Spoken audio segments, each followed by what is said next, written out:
The winter arc, a term that has risen to popularity recently, and it basically refers to improving yourself over the winter months. Now, here in Australia, it's currently summer. Meanwhile, it's winter over in the States and in Europe. So it's good to see people finding a reason to start improving themselves. Generally, you'd prefer not to wait for some event like a winter arc or a New Year's resolution before starting to make improvements on yourself, but we'll take this. So what do I mean by the title of this video? My winter arc will last the entirety of 2025. Do I live in Svalbard or something? No, I just mentioned at the start of the video that I live in Australia. My progress chapter in my life will continue through the winter, and it will extend into the entirety of 2025. There will be no temporary improvement phases here.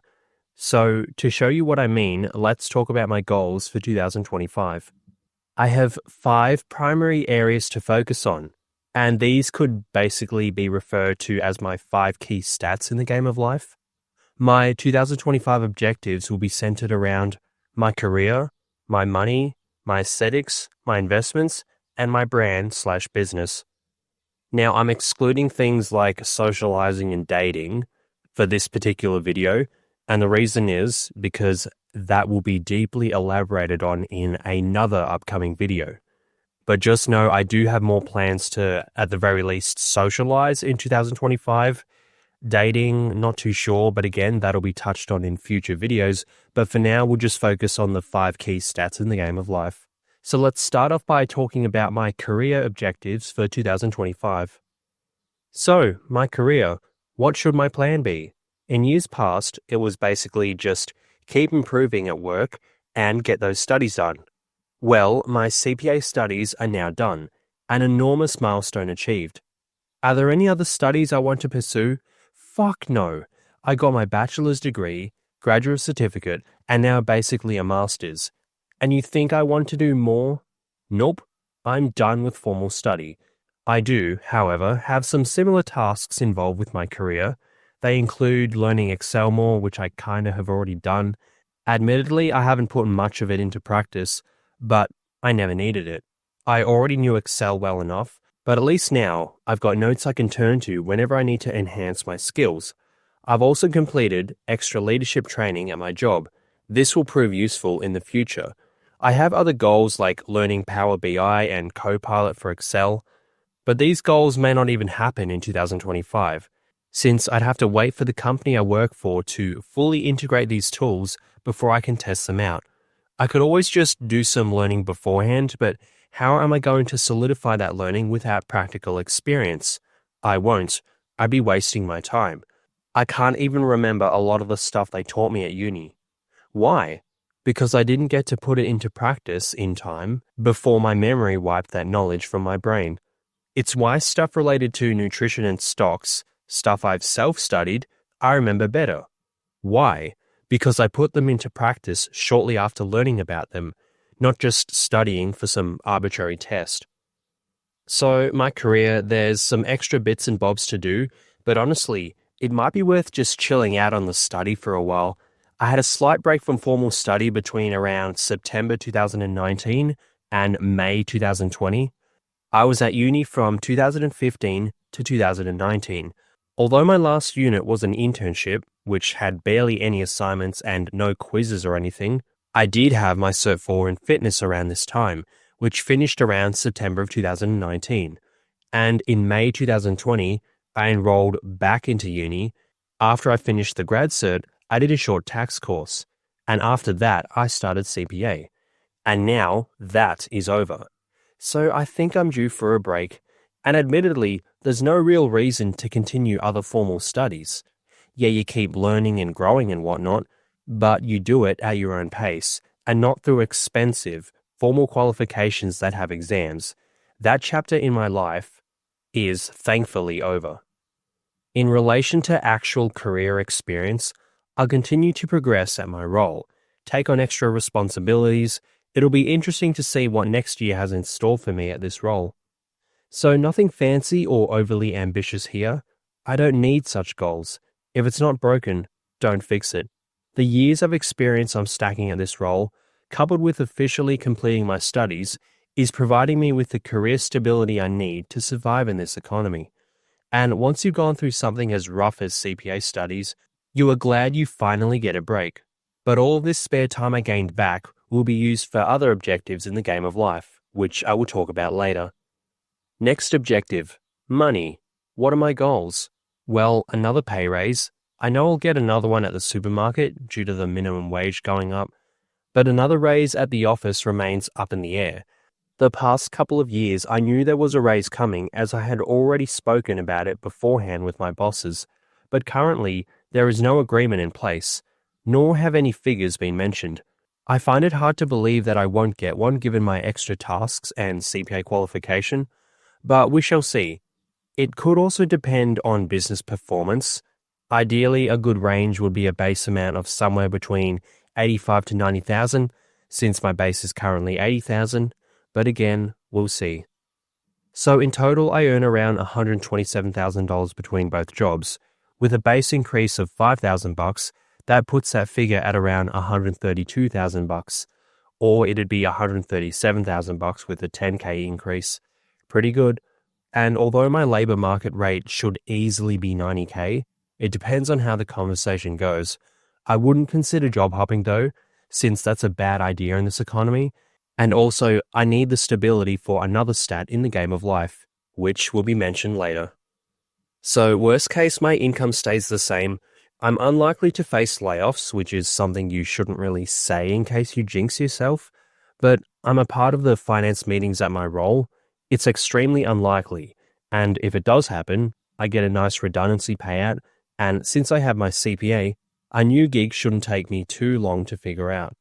I hope it doesn't come to that, and it shouldn't, but I do have safety nets in place. And as for the supermarket job, well, how is it even possible to lose that job? Next goal, aesthetics. This encapsulates your looks. Mostly it refers to gym, but I have other things like dental, laser, and Botox. So dental, I'll have 2 appointments next year. I'll go to these as usual. I'll continue flossing. Nothing major. For laser hair removal, I'll probably scale back on the frequency of appointments, since the hair removal seems to be quite permanent, so no need to continuously go back. So maybe I can save myself some coinage by going less frequently, meaning the sessions I do pay for last longer. As for Botox, I'll probably have 3 or 4 appointments, nothing different, keep doing that as per usual.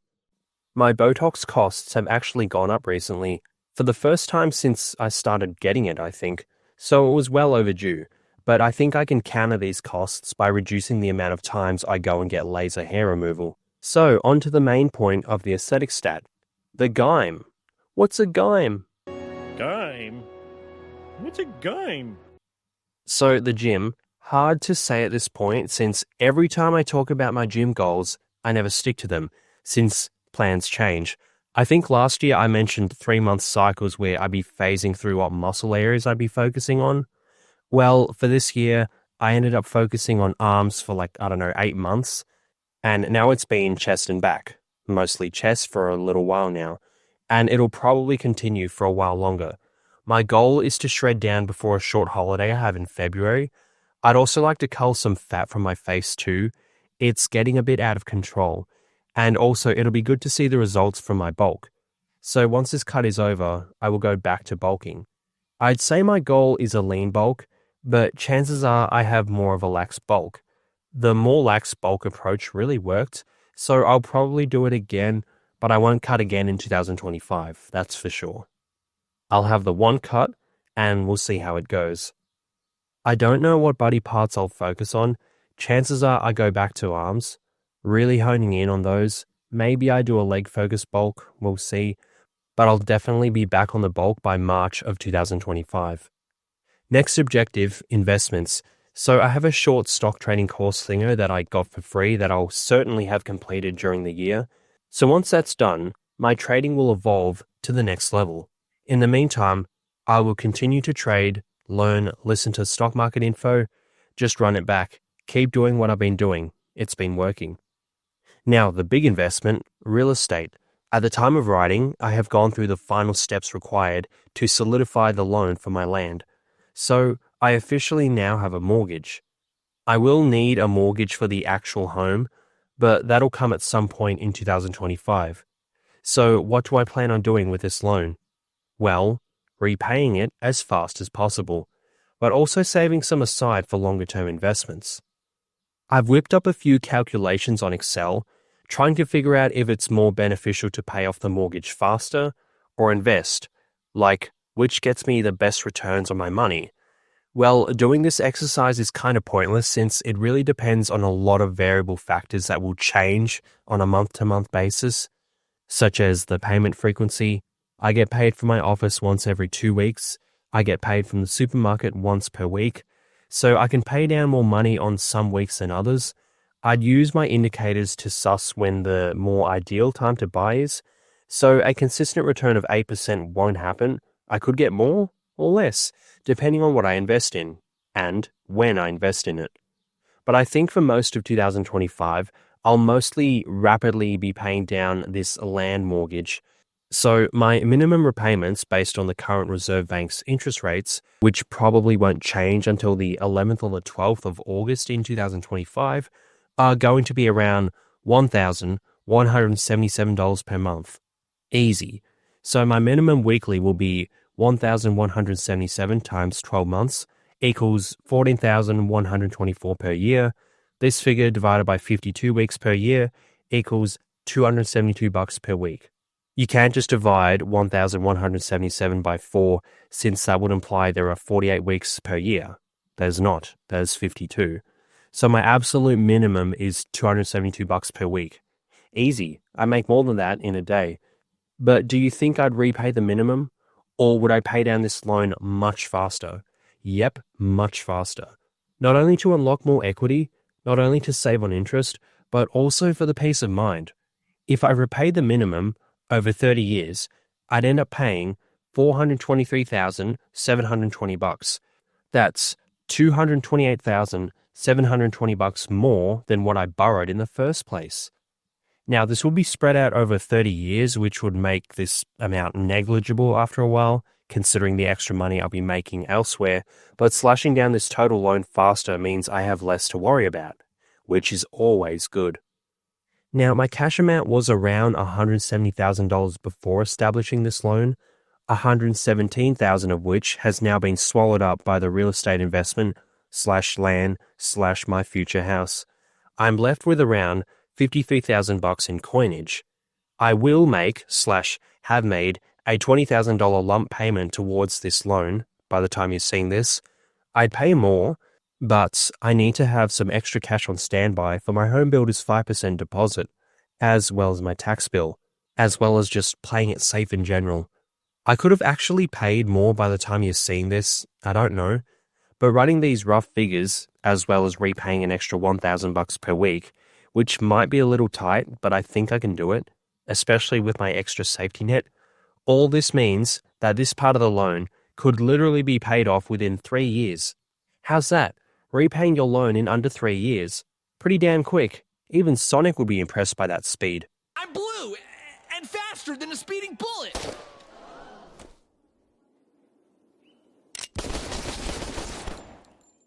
My competitors tried to assassinate me. What? Now, obviously, this isn't the entire picture. I'll still have my actual home loan, and the loan for this will be more than the $195,000 portion for my land. Chances are I'd borrow somewhere around $236,000. So my $1,000 in extra repayments per week would turn into something like an extra $400 to $500 per week, since my minimum repayment would go up, since I've now borrowed more. But the more of my first loan I can cull off before the second loan comes in, the better. Also, my second loan won't come in all at once. It'll slowly trickle in as the building in the house progresses. So for a while, I'd still have a small minimum repayment. So in 2025, I'll have a huge opportunity to cut down my mortgage as fast as possible, since for a lot of the year, there'll be a lot less of a loan to repay, meaning there's less interest accumulating on my loan balance. since this loan balance is smaller. So cutting down this loan while it's smaller is the better move. I could be missing out on a big run in the stock market, but whatever gains I'd make from that doesn't matter compared to being able to rapidly slash down a loan whilst it's still small. Plus, imagine you have a bad year in the market. Good job. Not only have you lost money with that investment, but you've also missed out on a huge, once-in-a-home loan opportunity to cull your mortgage whilst it was still in its infancy. Well done. So to summarize the investment goals for 2025, keep doing my thing with the stock market, we'll learn this new stock trading strategy throughout the year, and we'll organize my real estate investment and rapidly pay that down as much as possible in this year. Last objective, the brand. Now, in my 2024 goals, I mentioned becoming monetized, and I did it. That happened so fast. It's crazy. So, since 2 huge YouTube milestones have been achieved, that being becoming a partner and becoming ad monetized, there's nothing more really I could say here. Like, if I said something like get my first sponsor or hit 5,000 subscribers, well, I could say that, but those things will just happen organically. It's not something you should try and force, and most of it is out of your control anyway. Whereas something like, I want to make 50 videos next year, that's something more in my control. However, if I'm at 47 videos by the 24th of December, I'm not going to frantically make 3 more videos to hit that goal. I'm not going to call in sick to work, skip gym sessions, etc. to spam videos. So I have no video number goal. They'll happen as they happen. I'll make them when I have time, like I have done so for the entirety of my channel. Also, some videos are really long, some not so much. So in the time it takes me to make an hour-long video, I could have made 2 or 3 20-ish minute videos. I'll also look at moving my video editing to DaVinci Resolve, since that's heaps cheaper than Premiere Pro. But other than that, my goal for the brand, just keep doing what I'm doing. So those are my goals for 2025. Admittedly, there's nothing super flashy here. I'm sure you've seen some other videos on people's 2025 goals that included some very ambitious goals, or goals that were quite different to what they were usually doing. However, for me, my goals can be boiled down to keep doing what you're doing.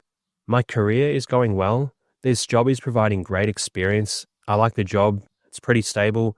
And now that my CPA studies are done, the main goal has been achieved. Also, not sure if it's just the end of the year in general, but I'm feeling a little run down recently. Nothing huge, of course, but I just feel generally more tired than I normally do. I know a lot of people feel this way come year end, and I've never really had that, but I've just, generally felt more worn out. I've had some days off. My gym routine, if anything, has been more lax. Same with my jobs. I have been on the YouTube grind for the past month, but that's not really that exhausting. So I honestly believe it's some delayed CPA study exhaustion that's caught up with me. Like, I don't know, obviously you get tired/worn out on that study grind, but I think my body was able to hold that off until I finished my studies before having this exhaustion catch up with me. So the point of me bringing that up is, I think I should just have a more chill year with my career. It's been a huge grind for the past 4 years, getting into my first ever permanent professional role, getting promotions, pay raises, gaining skills, all the while studying my CPA. I think I'll have a more relaxed approach next year. But with that said, there are no more urgent studies left for me, just smaller short courses at most. So I think from here on out, I'm on easy street with my career. If I ever get a more stressful job, I'd be well compensated for that. So I wouldn't be complaining as much about my higher workload if I was earning 40 to 50,000 bucks more. So that's a reason why the career goals aren't overly ambitious. In one way, I'm kind of done. On the other hand, I'm kind of tired. Money goals, pretty realistic, but like as I said in my 2024 goals video, my money stat is somewhat out of my control. My boss will determine if I get the raise, and the Fair Work Commission in Australia will determine if the minimum wage goes up, which raises my wagey job income. My aesthetics goals, well, my gym plan can change as I see fit, and it often does. I'll do my shred at the start of the year and then go back to bulking. My workouts have gotten easier over the years, which again goes back to what I said before about me being more tired lately, but it's fine. The gains have been improving regardless, and maybe some small time off will reset myself, but for now, we keep grinding. I'm not entirely burnt out, but I am starting to slow down. Now, I will not crash. I guarantee, if I had 3 straight days off, I'd be fully refreshed. But like I said, I think this exhaustion is CPA related, not my overall life related. I would not have gotten this far if I couldn't handle my current grind. These are also my thoughts at the time of writing this script. Perhaps I am back to full capacity within a week of this script. Who knows? And actually, at the time of recording, I'm feeling like a lot more energized than I was at the time of writing this script. Still like a little bit tired, obviously, but I suppose I'm just really excited for what the future holds. Not even in terms of this whole grind thing, but again, I'll mention it in a future video, but I've just had an epiphany lately. Epiphany, whatever you want to call it. Like a moment of realization of just I should be doing something different with myself. But again, I'll be talking about that in a future video. I will still grind, but I will probably be doing a lot more social stuff. But again, all my thoughts will be mentioned later. So I could have had like a revamp because of that thought. I don't know. Again, I'll mention it in a future video. My investment goals, basically just keep doing what I've been doing, but do this stock trading course and rapidly pay down my mortgage this year, since I have a great opportunity to put a huge dent in it while it's still small. My brand goals, keep pumping out content. Hopefully I catch a couple of algorithm waves throughout the year that really propels my channel, but I won't have that opportunity without actually making videos in the first place. So let's see what 2025 has in store for me. It'll probably be an easy year now that there's no CPA, but this real estate thing could cause some potential headaches.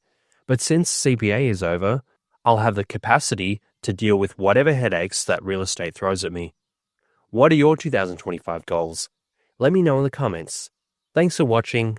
That is all.